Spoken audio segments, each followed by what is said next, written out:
Welcome to Shalaborate. I'm Kath. And I'm Kyra. This is our podcast for the girls, from the girls. We're telling our stories, hyping up women who inspire us, and shalaborating every step of the way. It's time to give you the girl talk you've been waiting for. Let's get into it.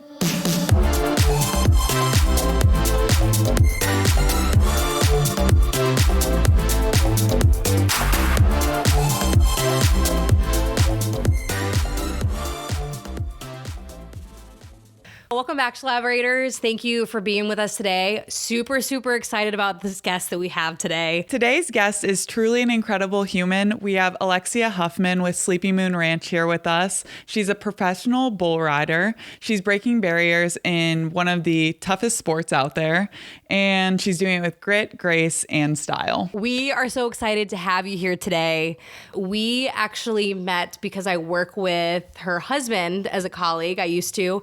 And he would just always rave about you. And I didn't know anything about what this guest does. And when I heard that, I was like, we must have her on the show. She must be here. But through all of his stories of you, how much he raves about you, and then watching the Hulu docu-series, Not Her First Rodeo, I feel like I know way more than I should about you. But I'm really excited to hear it from the source. So, Alexia, thank you for being with us today. Thank you for having me. Thanks for joining us. Thank you. Can you just introduce yourself, where you're from, a little bit of like your job title, hobby, kind of what you do?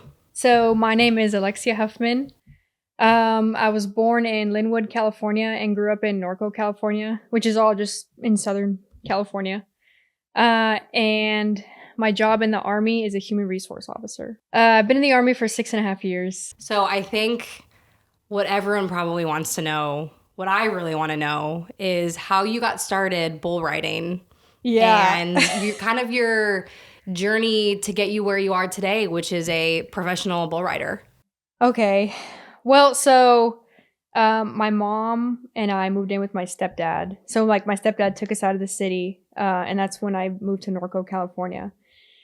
And I think when I was 4 or 5 years old, we were at like the local rodeo, and there was a bunch of sheep riders, like these little kids on the sheep, you know? Yeah, I know what you're talking about. And we were just sitting in the stands, and my dad points at the sheep riding. He's like, "Do you want to do that?" From the stands? Yeah. And he's like, "Hey, like, do you want to do that? You know, do you want to try riding a sheep?" And I don't remember what I said, but I guess I must have said yes, because he found the person who owned the sheep and did the whole organization, and I was riding sheep at 5 years old. Because he was into that stuff, or he was just like, hey, you want to try this? Well, I guess both. Okay. But, so my dad was a police officer for Southgate PD, which is another city in LA. But he rode for, I think, like the police officer cop rodeos, and he was a bull rider. Okay. So he had horses and he rode bulls. He didn't ride bulls professionally, but he was in that, you know, arena of sport, I guess. Yeah. He had adopted me, and I guess he wanted me to do it too. How old were you? I was 5. Oh my gosh. I was 5 years old, and I was riding sheep. Do you remember what that first experience felt like? I don't remember the first time I ever got on a sheep. Yeah. I do remember, though, I was 5 years old. That's the first time I got concussed, knocked out, cold, asleep. Wait, yeah. you got knocked out the first time that you rode a sheep? One of the first times. Yeah. Oh my gosh. I don't remember. But yeah. And then how did you continue on after that? I think I was just too young to say no. You know, it was just something I did, you know? It was something that we did as a family. Yeah, so that's the first time I got knocked out. I was 5 years old on a sheep. Whoa.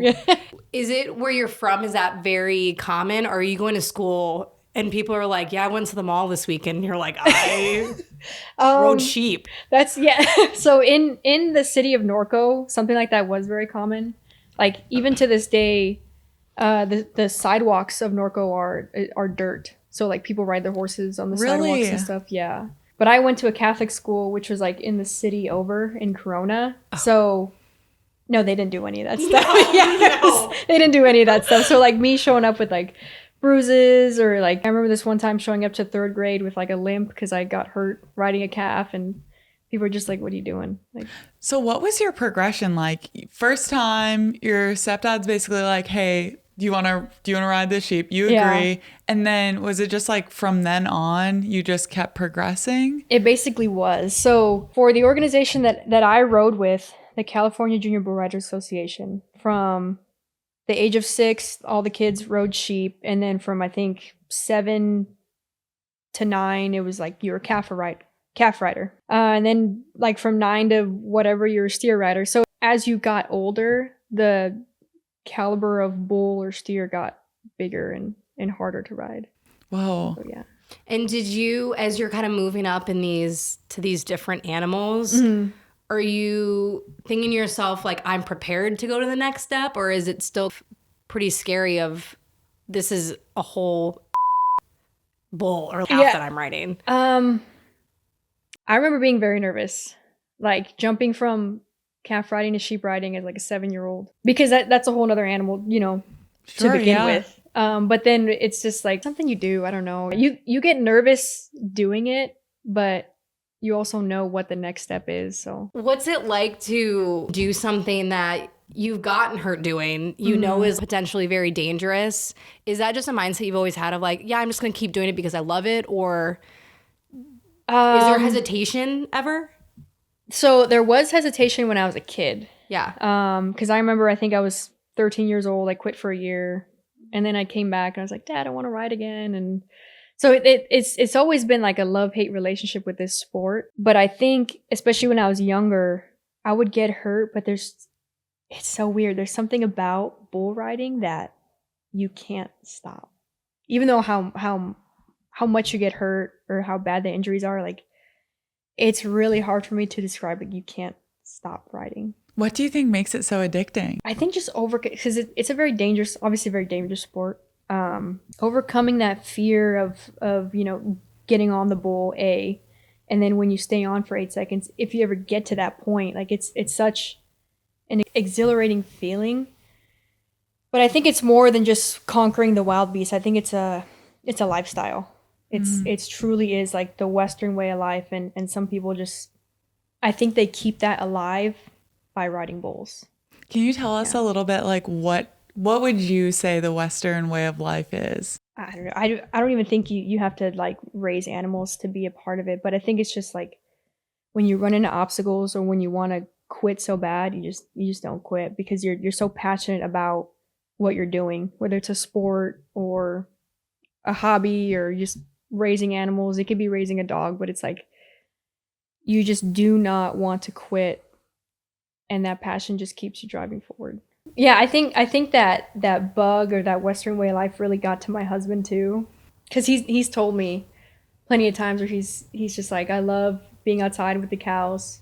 I love taking care of them. Or not only do we raise the bulls to ride, we also raise a separate set for beef, where we raise them up and we slaughter them when we sell the meat. So it's just like, he has expressed to me being around the outdoors and cattle, it just triggers him in some way. I think it's really cool that like when you met Nate, he didn't have anything to do with it. Yeah. And now you guys are kind of like a power couple doing it. He's supporting you, he's behind you. Mm-hmm. And I would not have known that he didn't grow up in the sport with you. Yeah. I told him everything he knows. Really?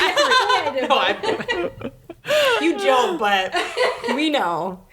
Yeah, he can fool you, huh? No, but well, he came. I think the first time I met him, I think he had a belt buckle. Yeah, and probably like cowboy boots. Yeah. So, and I want to get into the ranch lifestyle that you have, but before we do that, I know you took a little bit of a break. Yeah. And then went to college, joined the Army. What was your path into the Army? Because I'm just, as like two Army gals, we're curious. And then what made you get back into bull riding? So I had no plans to join the Army whatsoever. Wasn't my thing. I just wasn't going to do it. But I did Air Force JROTC in high school. So I really liked that sense of discipline, I guess. Yeah. Or like just like standards. Sense of duty. Yeah. Yeah. So, I did that in high school and I liked it. So when I got accepted into the University of Wyoming, I found out that they had Army ROTC, and I was like, oh, I'll just do it. I can do the first 2 years, and I don't have to join the Army. I just did it for fun. Which is weird, right? I mean, I don't think it's weird. We both did ROTC, so we can't really judge. So I looking back, I think it's kind of funny because I was seriously just going to do the 2 years and then move on with my life, right? But after, or I guess during my freshman year, I was offered a scholarship. Campus scholarship. Yeah. So I was like, that's how they get you. Right. Yeah. Which is how they got me. And yeah, they give you the whole speech. They're like, "You're incredible. Yeah. You Yeah. got so much to give. We have a scholarship just for you." I think what got me is I ran a 14-minute 2-mile. Yeah, you did. Whoa. She's quick. And so they were like, all right, she's fast and she used to ride bull. So yeah, I was offered that scholarship and I guess that was it, right? That had locked me in. It was a 3-year scholarship and I don't know what other word to call myself back then, but just like money hungry. You know, I was really frugal with my money. I had 3 jobs, working in college on top of ROTC. So I was just like always wanting to like make money and I hated spending it. So I guess I've always had that like type of work ethic, just never wanting to rest, you know, like I never wanted to, even on the weekends, I would feel weird having like a day off, just doing nothing. But I guess throughout that time during college, I always thought about writing, you know, it was always a part of me that was the past. And I hated that, you know, when I'd meet people, oh, I used to ride bulls and high school, middle school, this and that. But I hated that it was in the past and I wasn't doing it at that current time. Was there a deliberate choice to stop? I just kept getting hurt. Yeah. I just kept getting hurt. I was 15 years old. I wasn't worrying about getting better at the time. I was just trying to get through high school. And so in 2019, I graduated from the University of Wyoming and I commissioned. And after I commissioned, I went to Fort Sill in Lawton, Oklahoma. Yeah, because you were artillery. Yeah, I was a field artillery officer and I did FA Bullock. So I was there for like 5 months and then and my first duty station was Fort Campbell. And I don't think I met Nathan until 2020. Which, do you want me to talk about how I met Nate? Yeah, or just kind of stay on the boat, right? No. We love. I think it's kind of juicy. Then we definitely want to hear it. I was on and off dating this guy from college, and him and we were in ROTC together. So we were like dating on and off for like 4 years. We call that cadating. It was. You guys were cadating. It was. I was just young. When you're young, you're kind of dumb, you know. It's not all his fault, but it's ROTC also mine. somewhat, I think, makes a toxic relationship because you know you're going to be leaving, but you have no predictability over what's going to be happening. Yeah. So your whole life is basically like this tumultuous, like maybe we'll be together, maybe we won't. A big maybe. Maybe we'll be in the same branch, maybe we won't. And I just think that that's very difficult for young people to deal with. Yeah. And it just results in kind of like toxic, like, I like you, but I can't like you too much. Yeah, type exactly. behavior. Totally. That is cadating 100%. I had never heard that word, but I really like it. Isn't that good? Yeah. My college friends termed that because it was like a rule that you couldn't date under upperclassmen or whatever. Yeah. And it was like, ooh, no cadating. Anyway. So I'm stationed at Fort Campbell, Kentucky in 2020. So this was like COVID, right? So none of us were going into work anyway. So every now and then I would drive down to Fort Benning because that's where he was going to IBOLC at. Okay, yeah. So it was like a 6-hour drive. Good old Benning School for Boys. I feel like that's such... No wonder it was toxic. Dude, listen, I've been to Benning School for Boys. Overrated. I feel like that's also a tale as old as time. Is like, you know, us girls driving down. Yeah. But that just showed, like for me, that just showed... This poor guy was just trying to get rid of me, you know? He was just, like, trying to make it clear, like, look, Alexia, like, you can come down, but, like... I don't really want people to like he made it very clear, you know. Wait, I'm sorry. Is that like a realization that you had later in life? I just couldn't let go. Yeah. I just really wanted to be. So yeah, I guess later in life, like I did realize that's kind of something that's all you know, and you're like, I have to make this work, or like, what am I, what am I doing? This is what we're supposed to do. Yeah. Yeah. And this person was like, I was with him the majority of the time during college, so it's like. Yeah, he's kind of all I knew as well. Yeah, and he's like, especially when the Army makes you move and you don't know anyone, you're like, well, that's the person I know, so I need to hold on to this. Yeah. Right. Yeah. We've all been there. So one of the times I went down to go visit him, he was like, I'm gonna go stop by my friend's house and we're all just gonna go fishing together. I'm not really into it, but I would just watch him fish. So we went to his friend's house, and the person who opened the door is Nathan. Oh my god. I was, as soon as you started that story, I was like perked up. I was like, I know where this is going. I lost my voice. I like it's almost like he took the breath out of me. And I know that sounds really like, oh my God. I mean, He was just so handsome. I was like, man, this dude is fine. Like, so handsome. And he was there with his girlfriend. Why am I here? Yeah. What am I here for again? Yeah, and I'm standing next to like my boyfriend at the time, or person that I couldn't let go at the time, right? And then Nathan had his girlfriend there too. So what did you do? How did you guys end up hanging out? He also happened to be stationed at Fort Campbell. Oh, After Benning. Okay. And so the guy that I was with before, like I said, was trying to get rid of me, didn't want to marry me. He was gonna get stationed in Alaska. Good, get him away. Yeah. Get him away. We got somewhere else to be. And you're like, oh, convenient. This Yeah, beautiful so- man is moving right where I live. I mean, 2 minutes away from my apartment. Like, and I had no idea. So yeah, fast forward to like August 2020. My sister's visiting me. She's staying with me for a little bit, and Nathan and a couple of other of his friends that I know from my ex-boyfriend, they're like, hey, we're gonna go look at Nate's new house, we're gonna go have dinner or whatever. And so me and my sister go 2 minutes down the road to Nathan's like brand new house. So were you and your sister like plotting? Like, did you tell her beforehand, like, there's this beautiful man, we're going to his house? Oh my god, I think that's funny how you bring that up, because I did. I was like, yeah, this person, this Nate guy, he's fine. He's good. Like, He's something. He just looks, yeah, he's something. So were you He looks guys like nice. plotting, like, should we bring something? What are they gonna bring? I don't know. Like, in my mind, I'd be panicking and I'd be like, I need to cook something. She would. Inappropriate amount of food. I think it's funny because my sister back then, we visited, said our hi, said our hellos, and then we left. And even my sister commented, she's like, oh yeah, that Nate, he's fine. He's cute, right? Whatever.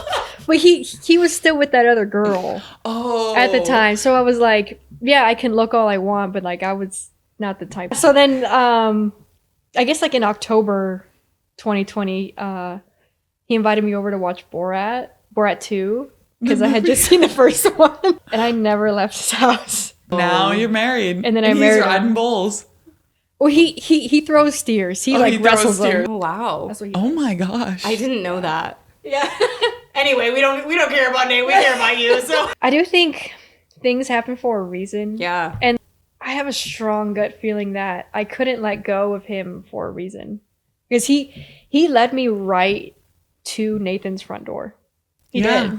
And then after that, like, that was it.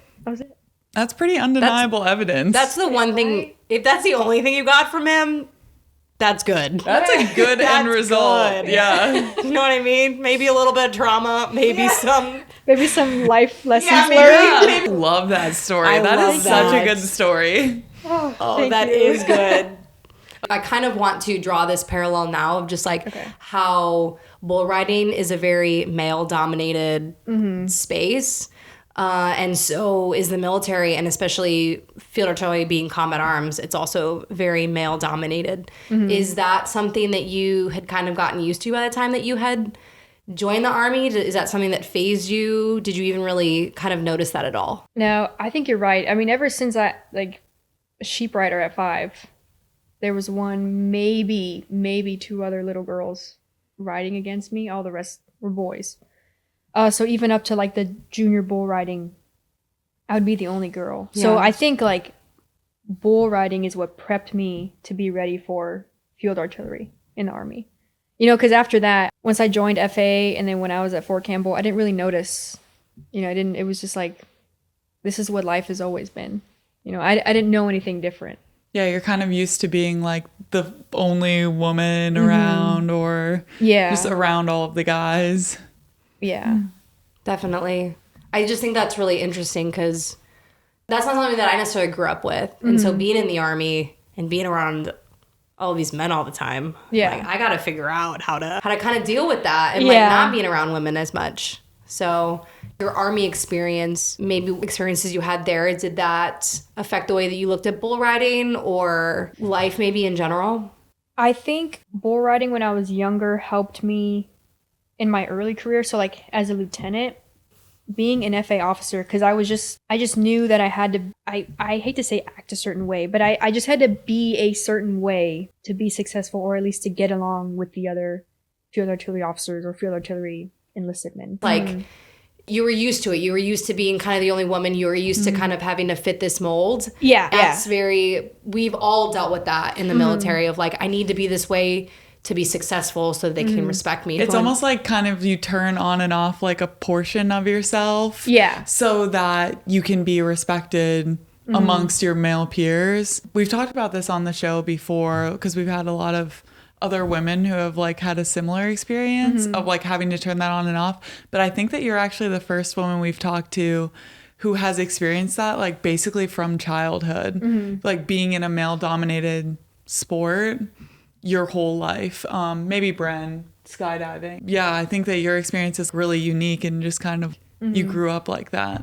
Yeah, it's just I guess it came a little bit more natural for me just to be kind of on that tougher side, to not be bothered by going into the field or doing hard PT. I don't know, just like simple things like that, or just even sitting around joking with the guys. Like it was at times, very often, I would feel like I didn't really get along with the majority of the females, and I didn't really like being around them. So I felt more at home being around the males. Yeah. Is that changed since you kind of spent some more time in the Army or bull riding? Not really. That hasn't really changed. But I think I'm at the point in my life where I don't need to be around a lot of men because I'm married, you know. But I think I'm at the point in my life now where I need to kind of take myself out and be more of a wife and maybe a mom, you know, because it like my time of being that very focused, single, all my time is in the Army young person. It's done now. Yeah, your priorities are different. Right, They exactly. change, and that's a great thing, right? We're growing up. Yeah. She's growing up. Yeah.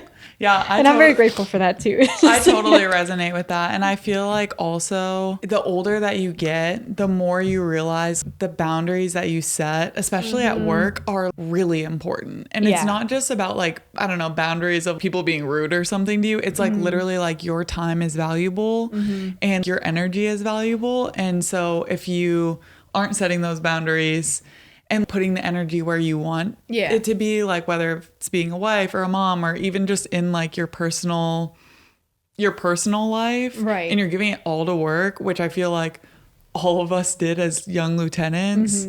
It's just not tenable long term, right?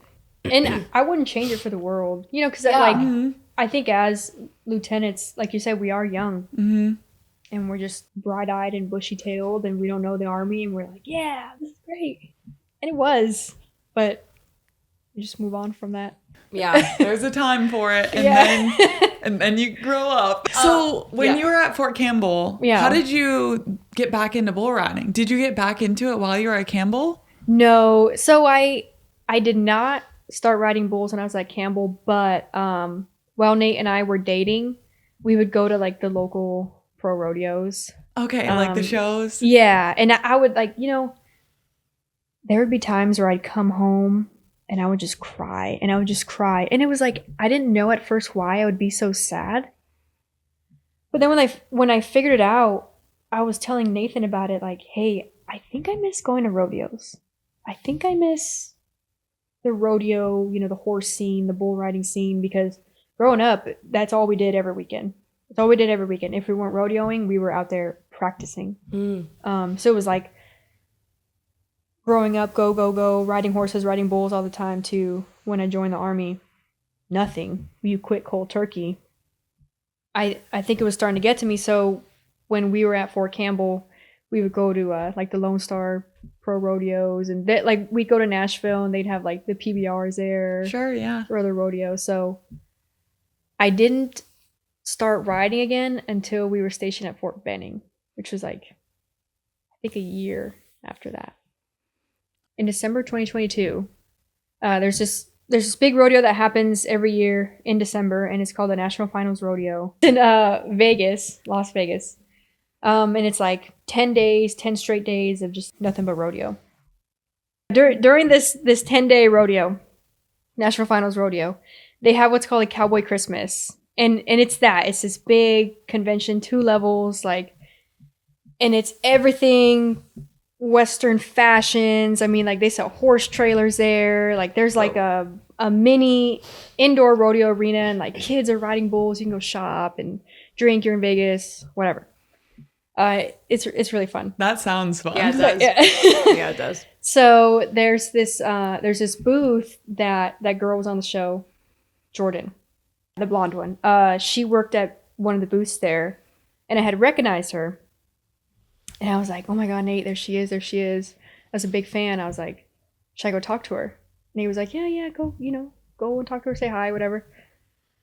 So, I went up to Jordan. I said hi. I said, oh, my name is Alexia, whatever. And I told her a little bit of my story. I said, I haven't ridden in 10 years, but I'd love to start riding again.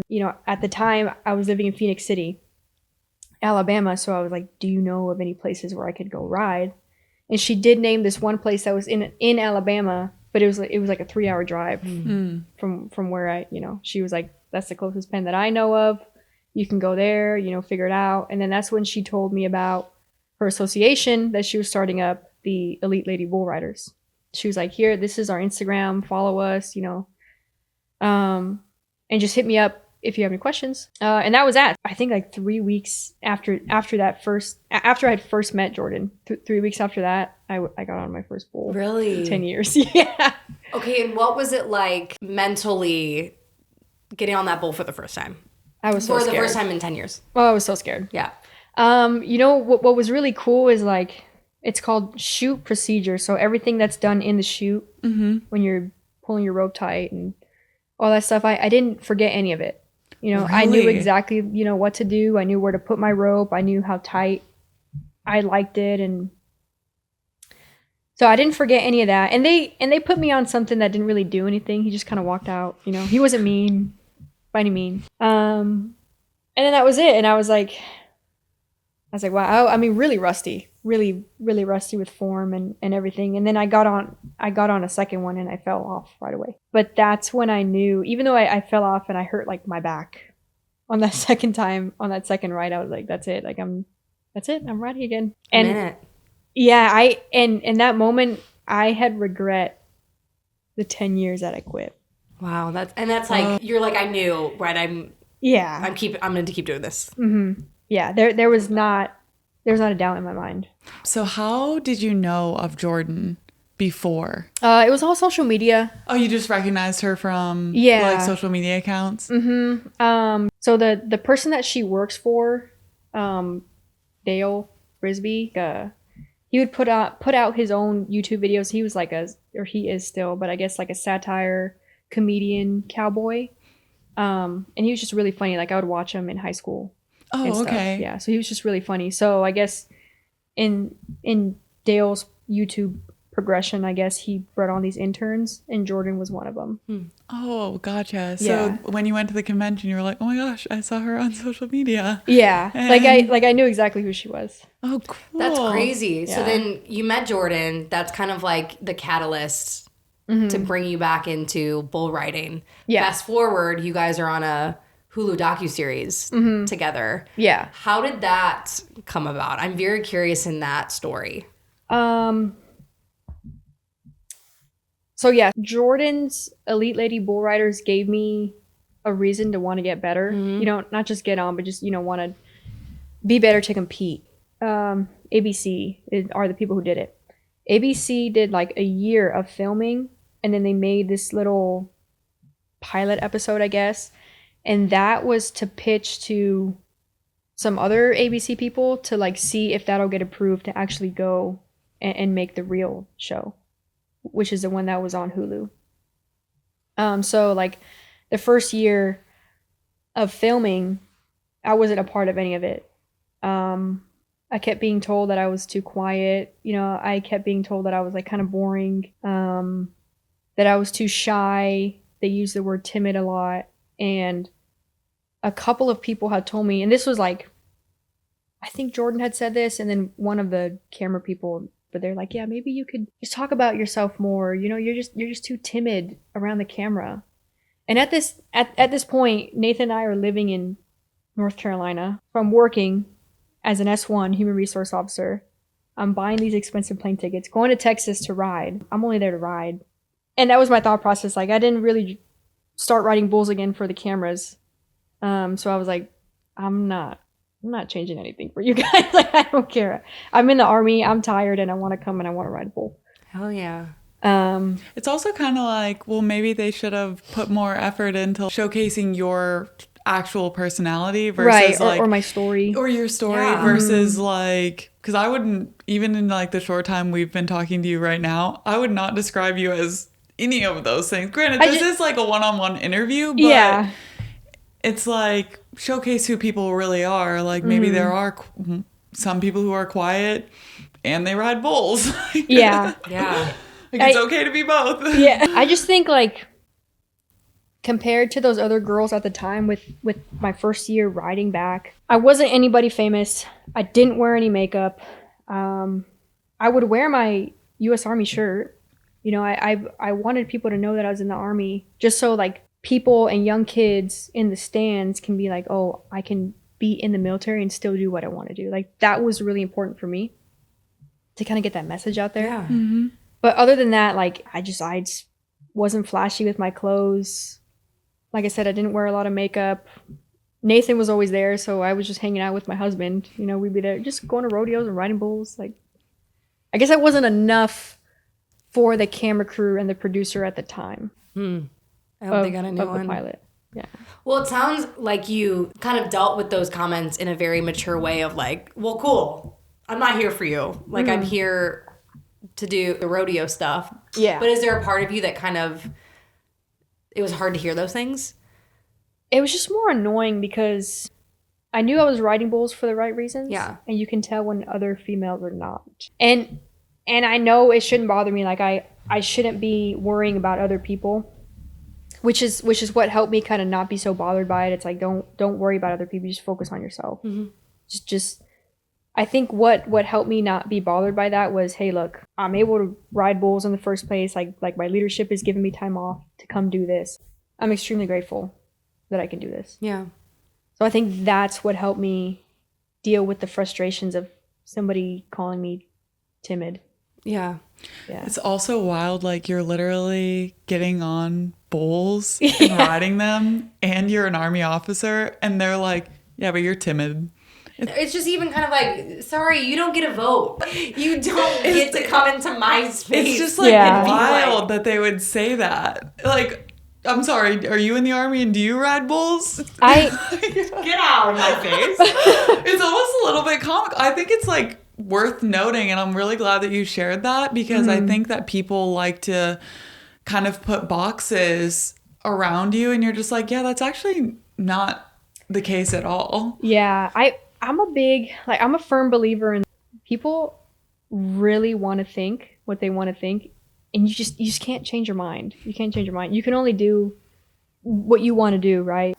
So whatever became of the documentary? So when the pilot, I guess that first pilot episode got approved, I think they needed 5 girls, and that's all they had.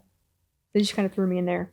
So at that, the rodeo during the first episode, the very first episode, there's a lot of drama. So one of the producers there flew in from New York, and she made it so clear to everybody. She made it so clear. She was like, I do not want Alexia to be interviewed. I don't want her to be mic'd up. I don't want the cameras on her. Like, I think that's why there's not a lot of footage on me at that first rodeo in the first episode, is because like for some reason this producer or this supervisor just like was really anti Alexia, and I have my assumptions as to why. Maybe it was because of my job, but you know, I'm not sitting here saying that's it. I guess that producer was moved to another show, and then I was good to be one of the main 5 characters. So it's like I think that individual was one of the main reasons why I was not going to be one of the main characters. Do you think they were worried about making it more about the army, or she personally had something against? I don't think it had anything to do with me. I think it had stuff to do with just my job. Got with it. me being in the military. Got it. Interesting. But that I can only assume.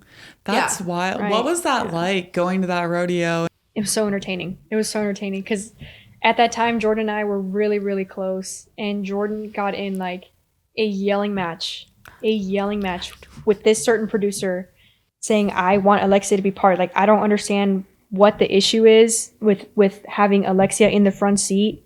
So that first scene where Jordan's driving in and she's hauling the trailer, Yeah. I'm in the front seat, and her and I were recorded having a conversation about all the girls, about how we're excited about this next year, about we're doing this and that, and they cut all that out.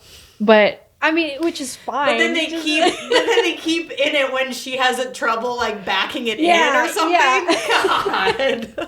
But like, yeah, I'm there in the front seat. But when Jordan and I show up to the rodeo, like she just has this big summer blowout on this like one New York producer, and I'm just like, I just thought it was so entertaining.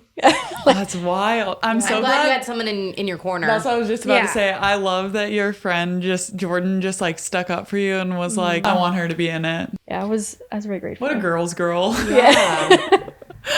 And that's kind of another thing is we talked a little bit when I first met you and just like what it was like recording and being in this cohort of, professional bull riders, like really incredible women, but you're also competing against them, Yeah. right? You want to see them succeed, but you also want to win. Yeah. What is that like? I think the answer is different for every rider, especially for females, because we can be cutthroat. But for me, I just really, really focused on showing up and staying on for 8 seconds. And if another person beat me, like if I rode my bull for 8 seconds and I happened to get second place because, the other girl had a better ride, there's really nothing I can do, like my job is to stay on for 8. And if another girl just happened to have a better ride, then so be it. I did my job, but I think it's not like that for other riders. Other riders don't see it that way. And instead of focusing on themselves and their riding ability and their bull, they focus on other girls, and it really shows. You can kind of see through that. Yeah. I think also there has to be like a respect for the sport at like a certain point. Like all of you are going out there kind of risking yourselves, and to some extent has to be respect amongst each other to be like, okay, I did my best, you did your best. Yeah. Maybe your best was a little bit better than mine this time, but who's to say what's going to happen next time, because there's so many unknown variables. And that is like, I would say, the normal humble way of looking at it, but there are other girls that don't think like that. I feel like there's probably just other riders in general, like male, female. That's probably across like a lot of sports that are kind of like one-on-one, where you're like on a team, but also competing against each other. Yeah. Yeah, because like it's tough. the love of the sport, you have that in common with these people, and the fact that you are doing this crazy sport kind of will draw you together. But then, if you don't look at it the same, if your values in that aren't the same, you're not necessarily gonna like vibe. Yeah. And I mean, everybody has their own reasons for riding. My reason was to never prove anybody wrong or to show my haters that I could do it. I still don't care what other people think. I ride, and I chose to start riding again because, it's just so much fun. Yeah. Just because It's you so much love fun. it. I like how you said that. To show the haters, you've probably dealt with a lot of challenges coming up through the sport as a female. Maybe people have said something and you're like what? Who's hating on Alexia, I guess, is kind of my biggest question. Like, what are those people, what are those naysayers saying? I think it's just a lot of jealousy. Yeah. I think it's a lot of jealousy. I said before that I do regret quitting for those 10 years. But like I said, things happen for a reason. Yeah. And I think I quit for those 10 years to, go to school, commission, save my money in the Army.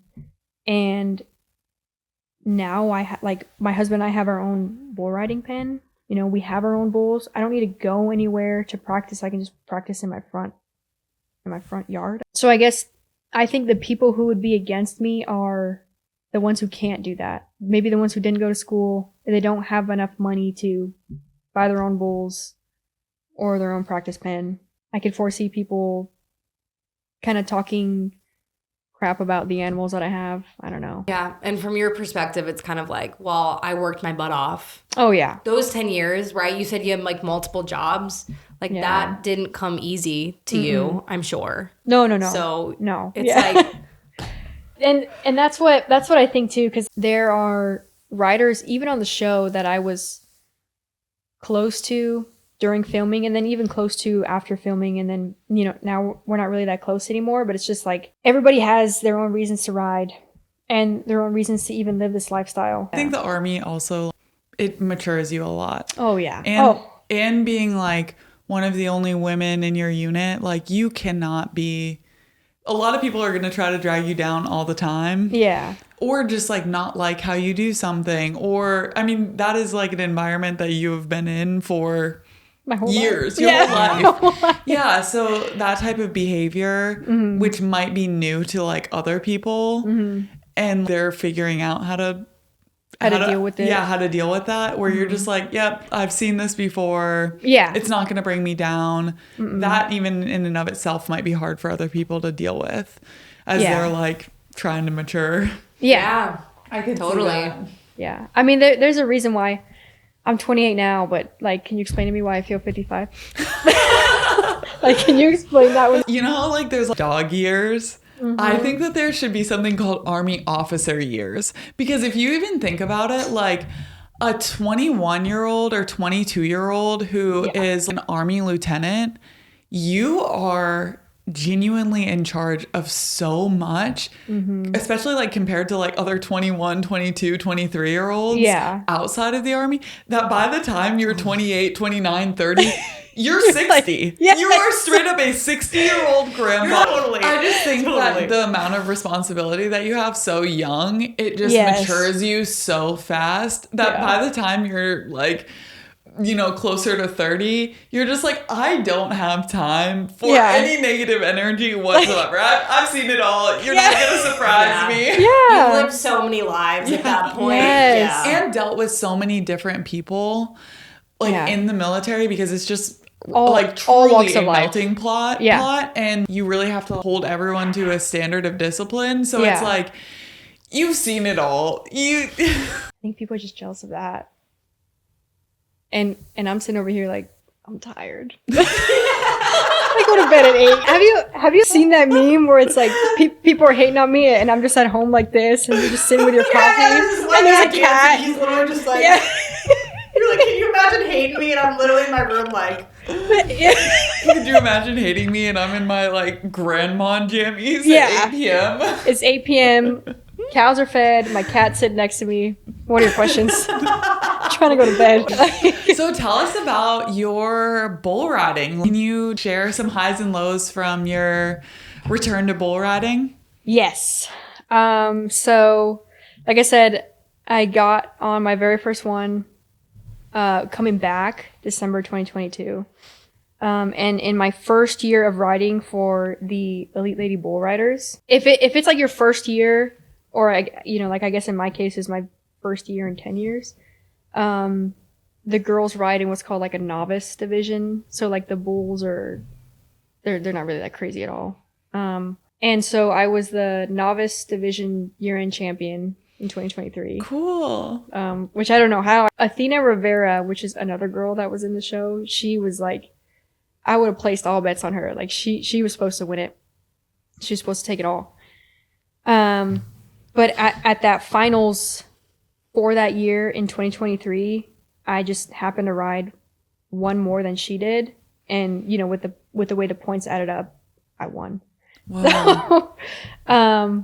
Which, yeah, she was really tough competition. I really love Athena, even to this day. But I was a 2023 novice division champion in 2024, which is the year that the documentary is like based on or was shot throughout. I was a 2024 Pro Division Rookie of the Year. What meant the most to you out of those 2 wins? I think Rookie of the Year Yeah. meant the most, just because like when I won the Novice Division 1 in 2023, we didn't have the arena set up yet. I didn't have any, but I was still stationed at Fort Jackson. You know, so like everything, the farm, the ranch that is here in Rayford, it didn't exist. But in 2024, like me and Nate, we had put so much money and time and just like having sleepless nights on building this arena and then finding bulls, going out and buying them and training them and me riding them, like all that had happened within 11 months. And then me using that practice arena that we built for me to like win Rookie of the Year, I think that's what got me. That's like all of your hard work, training, Yeah. hard work. Yeah, having a full-time job. Yeah, Yeah. exactly. That's incredible. Because you mentioned about how all of that hard work got you to winning that Rookie of the Year. Yeah. What does training look like for a professional bull rider? And then what are some things that make a bull rider successful in terms of either their training or their, I don't know, genetics, like their mental attitude? Well, I'll speak on myself and what kind of helped me be successful. Yeah. I will say like something that is out of a bull rider's control is like typically these shorter, smaller framed, even males, they're more likely going to be the better bull rider. You know, and that's not to say like there's a lot of taller bull riders out there that are really good. But typically in the bull riding world, they're like the shorter guys. I mean, kind of makes sense, like lower center of gravity, I guess. Right. Mm-hmm. And then when you're tall, it's just you're lengthy. You know, there's a lot going on up there. Listen, I know. And then I'd go shooting like olive oil from Popeye into the stand. So yeah, the smaller the better. What I found out what works for me is like I love feeling light. I love feeling light. So I started running every day in distance. So running distance, 4 to 5 miles. And I don't like to weigh anything more than 125. And that's not like a number on the scale thing or looks thing. It's just like when I weigh more than 125, my body feels heavy. So it's just kind of harder for me to ride. I get out of breath more. So cardio is really important to me. Zumba helps, you know. And just honestly, I have a stationary barrel, which is just like a empty 55-gallon drum. There's carpet put on it. And then I have like a bull rope on it. So it's just like practicing my drills and what I want my body to look like on the bull, I do that on the barrel. And that just helps my body and my legs get muscle memory. And I always tell this to like other girls who want to ride. If your body doesn't know what to do on the stationary barrel, you can expect it to know what to do on the actual bull. So doing those drills daily, and then trying to get on as many times as you can. But getting on stock, getting on bulls, that is the caliber of rider you are. So if you're a beginner, you should be getting on beginner level stock. And you shouldn't be getting on anything that's fast or mean or crazy, because that's just how you get hurt. Yeah. You know, which there's a lot of newer riders out there, male and females, who they genuinely want to ride. They don't know anything about it. People put them on these like big rank, difficult level bulls, and they end up getting hurt. And they never want to ride again. Yeah. Yeah. You know? So how did you pick your bulls? Like, imagine I'm going to ride a bull. How would I know? What would I ask for? Do I ask their name? Like, that name seems very mean. This is Cupcake. Yeah, like, okay, Cupcake seems like my level. Yeah. So for us, we bought all of them off Facebook. There's just Really? there's just like different pages out there, I guess, discussion pages where it's like farmers and ranchers who need to get rid of their cattle, you need to sell them or whatever. So we'll buy them, right? If it's not too expensive, we'll buy the bull or we'll buy the steer, and we'll work with it in the arena and in the back pens. Which, you know, the back pens is just like this set of panels and gates, and it looks like a maze to somebody who doesn't know what they're looking at, but it's just essentially like all these little pens. You just put the bulls in, and then alleyways where you can run them up in the chute. So when we buy the bulls or when we buy the steers, we'll follow them around and work them in the back pens. And if they're not mean, if they don't chase us, And if they just essentially run away from us, that's a good one. They won't fight you, you know. And the way we say it is like the bull works well. He's easy to work with. You know, you can maneuver him anywhere and he'll go wherever you want him to go. If we buy a bull or a steer that turns around, chases us, I don't even try to ride him. I just sell him. So then once we know that this new bull that we bought, you know, works well, he goes wherever we tell him to go, then I just ride him, because there's really no other way to tell what he's going to do besides just getting on him. Is it scary that first time you ride a bull? Not knowing what he's going to do. I don't know about how scary, but you don't know what to expect, you know? So it's like this guy may come out and he may be really strong, you know, and he may be fast. So you just got to be ready for it. More often than not, when I do ride the ones that I've never been on before, I fall off. But it's just important, like, to me, to make sure somebody's recording so I can see how the bull, you know, bucks and performs and stuff. Do they like it? Are they bucking because they want you off? So they have a flank. It's made of cotton, and it's around it's called their flank area right here. And it's just like them trying to kick off a tight belt, you know? So if, like, us for humans, we're sitting, and if we're kind of like chunky and the belt is tight, we want to stand up. That'll really pressure. That's what they're trying to do. Yeah. But since they stand like this, their way of standing up is to kick. I see. So they're trying to Oh, I had no idea. I thought it was like they basically were like trained to kick and buck. There is the breed called the bucking bull breed. And those that are used for like competitions and in the professional rodeos, they are trained for that. Gotcha. Okay. But the ones that like I ride and the ones that we have for like practice and stuff, they're not trained for it. They're not trained for it. So therefore it means that like they're not difficult to ride. So that means for like the beginner riders, it's perfect for them, you know, because they're not hard to ride. Yeah. How do you balance your training for these rodeos and also not getting hurt? What worked for me was training and practicing at the house, just constantly getting on those easier ones, because all the bulls move the same. You know, some of them are faster and whatever, but like each jump looks the same and each kick looks the same. So for me, when I was getting on those like kind of easier ones, my body knows exactly what to do. So then, you know, when it was time for the rodeo, it's like a track runner, a sprinter. Every workout is not going to be a sprint. It's like that. You know, so like my sprint was at the rodeo. Yeah. Do you train how to fall off of them? That seems like the most likely time when you would get injured. I was never good at jumping off, even when I was a child riding. You are 100% supposed to practice that. And I do now.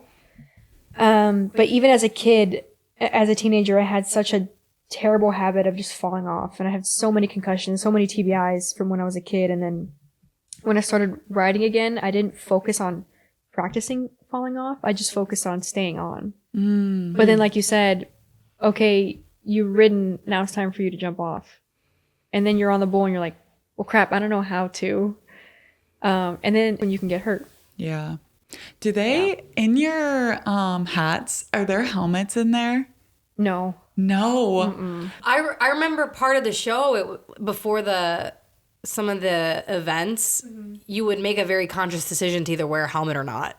Yeah. What's the reason behind not wearing the helmet? Well, for me, and I think this applies to a lot of other riders too, it's just easier to ride without a helmet because you're able to see. You know, that mask, it just kind of like, it's like blinders, which shouldn't be that way, but when you're on the bull and you have a helmet, it's just like a distraction. Yeah. Because I've been on a few steers without a helmet and just a hat, and it's just, you're just able to focus more and see. I think that's why riders choose to ride with a hat. It's very silly, and I don't agree with this at all, but you're looked at like you're really tough. You're like, oh, like you said, this person's getting on without a helmet. Oh, yeah. It's so cool. No, it's not. You're gonna get hurt. No, we need safety. Yeah. That's funny. We talk about that a lot at the Fire Academy. It's like, yeah, we need safety. it's like, there used to be this mentality that you're really tough if you do X, Y, and Z. And now we look at that like, no, it's actually really not smart. Cancer is not cool. Like, cancer's not cool. Yeah. Concussions aren't cool. TBIs aren't cool. Yeah. So what is next for you? What are you hoping to do? Now you have your ranch set up. So what does 2025, 2026 look for you? You know, I think it's funny because, like, I told Nate this the other day. This arena and these bulls and our whole ranch that we have over there, the truck and trailer, it was all supposed to be for me. Because Nathan wasn't even, like, wrestling the steers back then either. It was all supposed to be for me. But it's not anymore. It's not. And I'm saying every weekend there are other girls, 15-year-olds, like girls who are in their younger 20s, they come and they practice and they get on. And there's hardly any time for me to ride. So I think now and in the future, it's more about providing opportunity for other females and less about me competing. And that sucks because I love to compete. But around here in North Carolina, or even like on the East Coast, there aren't any organizations or any rodeos that host female bull riding. So we do it. So I do it. And so Nathan and I bring our bulls to these events. We bring our bulls to these rodeos. And we put on the women's bull riding event. We provide the buckle for first place winner. Like the added money, the added prize money comes from my bank account. Wow. Yeah, because like I want to give these girls a reason to ride. Like, you want to ride, you want to win first place, you want to win $800 in a belt buckle. Show me that you want to do it, and they get on my bulls and they win. So and I don't think that it's fair at all for me to compete against them. You know, because I'm the one putting it on. They're my bulls. It's not fair at all. So I think for the future, it'll be less about me and more about the future of the sport. How did you get into basically letting other women join the sport? How did that kind of transpire? Oof. The way that the ELBR was ran, the Elite Lady Bull Riders, I didn't like how that association was ran. And I thought some things were unfair. There wasn't a lot of prizes. And I just thought some things could be different. So I took it upon myself to find a rodeo association that like kind of tours North Carolina. And at the beginning of this year, 2025, I asked the rodeo, or Nathan and I asked the rodeo, like the president of it, like, hey, can we follow you around? Can we bring our bulls? And can we have a women's bull riding event in your rodeo? And he was so gracious, he said yes. And so all throughout 2025, every month, we were just going to different rodeos, bringing our bulls, and watching these girls compete in rodeo. So I think I had something to prove, because the association that I rode with for the show, in my opinion, wasn't ran correctly, and I wanted to do it right. And this is kind of your way of giving back, making it right, making the next generation of female bull riders. Yeah. What does doing it right look like to you? Doing it right looks like to me like the leader, whoever's putting it on, needs to stay a leader. So it's like, as officers, you don't go and mingle and compete with the Joes. That doesn't make sense. The same concept applies where I think like me being the leader, I'm putting it on, I'm coaching them, it's my stock. I shouldn't be competing with them. Every single girl who comes and rides should get equal leadership from me. That's very tough to like make that decision, but I think your background kind of like sets you up for being able to recognize the importance in that. Mm-hmm. And the importance for all of these women who like want to do this sport, giving them like this true opportunity to like, hey, give it your best. Mm-hmm. Yeah. I told Jordan a lot, like, you provided me the opportunity. I thought I was never going to ride in a rodeo again. Like, you provided me that opportunity, and I want to do the same. Yeah. I think it's also okay to disagree like organizationally with certain organizations, and I think it's good for there to be like a myriad of organizations out there, because maybe one does work better for someone else, and maybe yours works better for another person. It's not like both can't exist, you know. And I think but it's like that's good. The more organizations, especially organizations for women in male dominated arenas, like we should want them. We should want as many as we can get, you know. I wish there was more people like Jordan and more people like me to just, because if there was, then there'd be more opportunities and more rodeos for girls to ride in. Yeah. You stood on some big shoulders, and now they get to look up to you to do all of that too. Yeah. Hopefully they take over soon because I'm tired. I'm tired. So I'm going to sleep.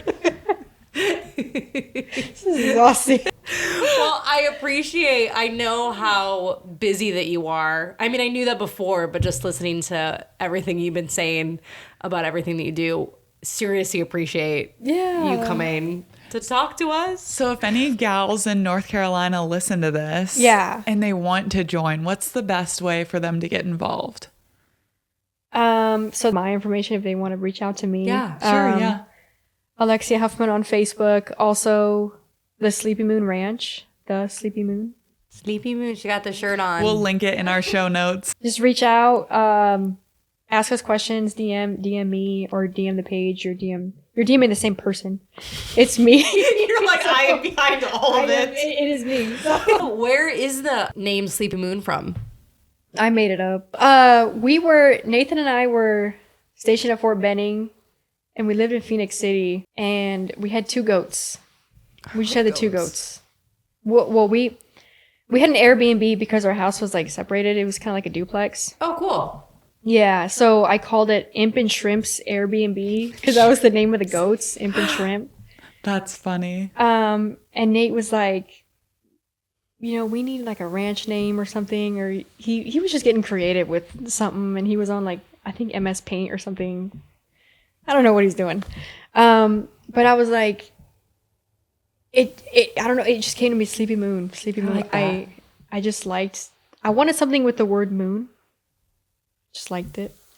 And Sleepy Moon just came to me. It's a really good ranch That name. is Oh, good. thank you. I love it. It kind of just like, I don't know, it just makes me think of like, I want to be out underneath the stars and like, I want to be relaxing, out. right? Yeah. It's perfect for North Carolina too. Your own flavor of North Carolina Sleepy Moon Ranch. Thank you. Very cool.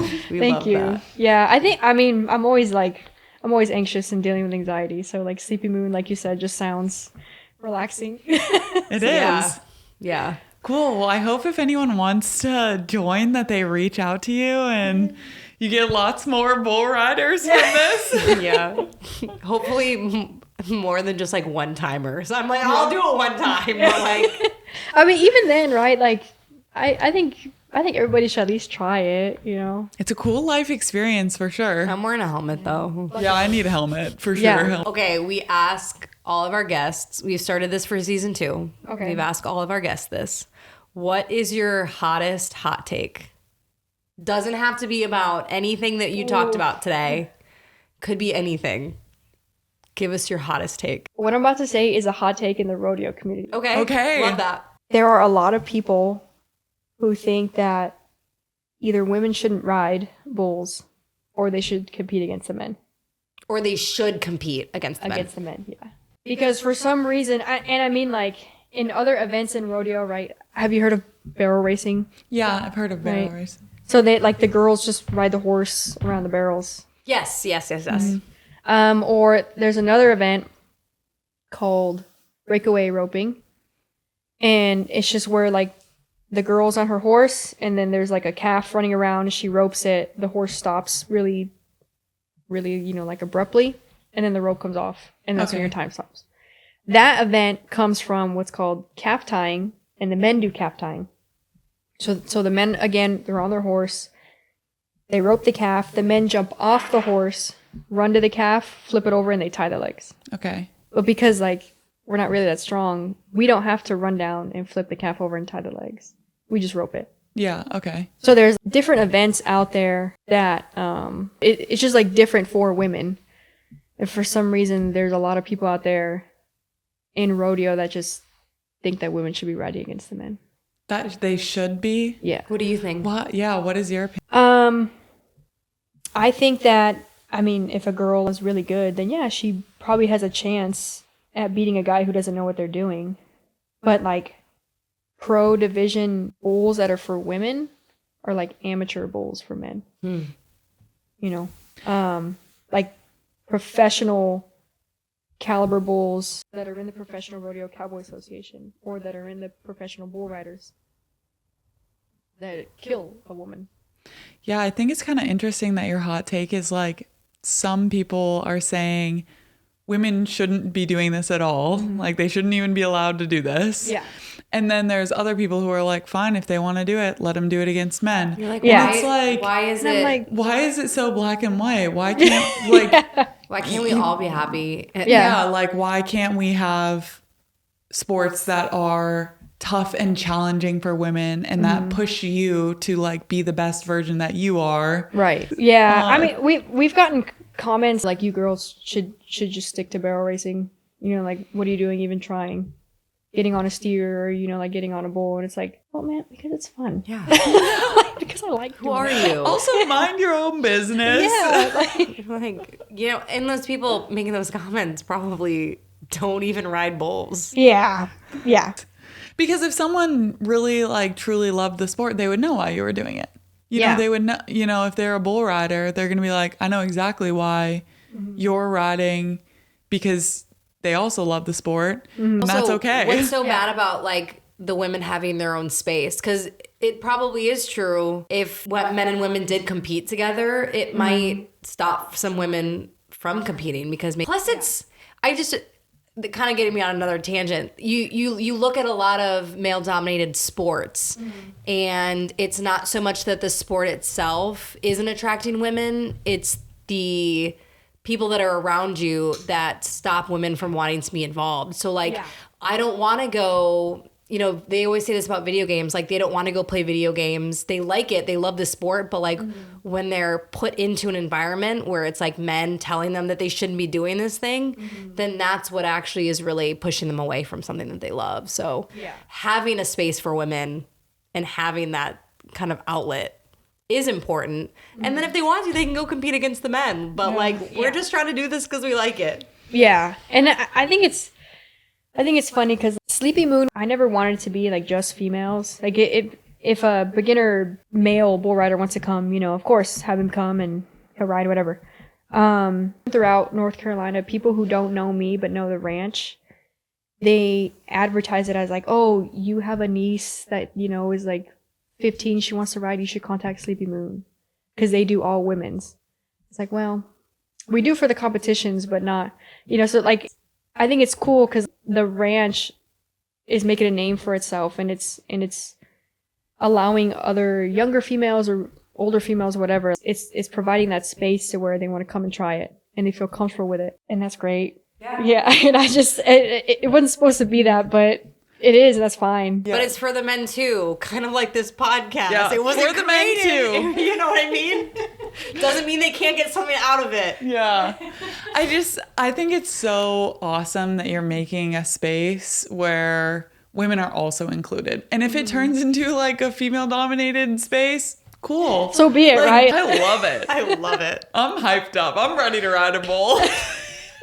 We say that after every podcast episode. We're like, I know whoever is on, whatever they're doing after the episode, I'm like, that's it. I'm joining that club. I'm gonna run an ultra marathon. Go get my I'm PhD. I'm gonna ride a bull. Yeah, I'm getting my PhD. What?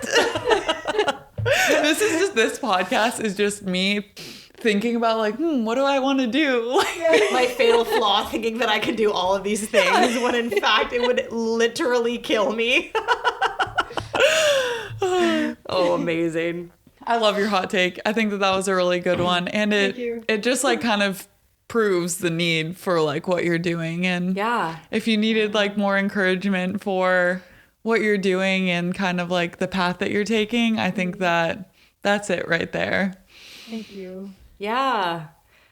Thank you so much. It's a lot, but you know, I mean, I tell Nate this all the time. I think ever since I was young, my dad had his own practice pen. He bought his own bulls. He did his own thing. And then it just came so natural to me to do what I'm doing now. It's just instinct.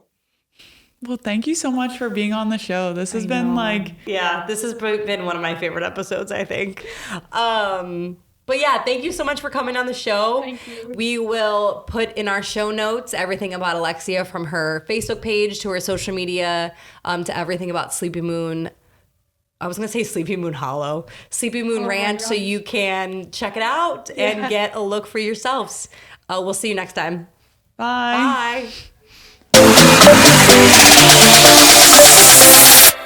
Thanks for listening to Shalaborate. We can't wait to bring you more episodes. Don't forget to follow, like, and drop us a review. Our episodes are available on Apple Podcasts, Spotify, and Patreon. If you liked the show, post it on your social media and pass it along. Women supporting women is the whole point. We'll be back next week with more opinions, more stories, and more collaboration. Until then, I'm Kat. And I'm Kyra. This podcast is for the girls.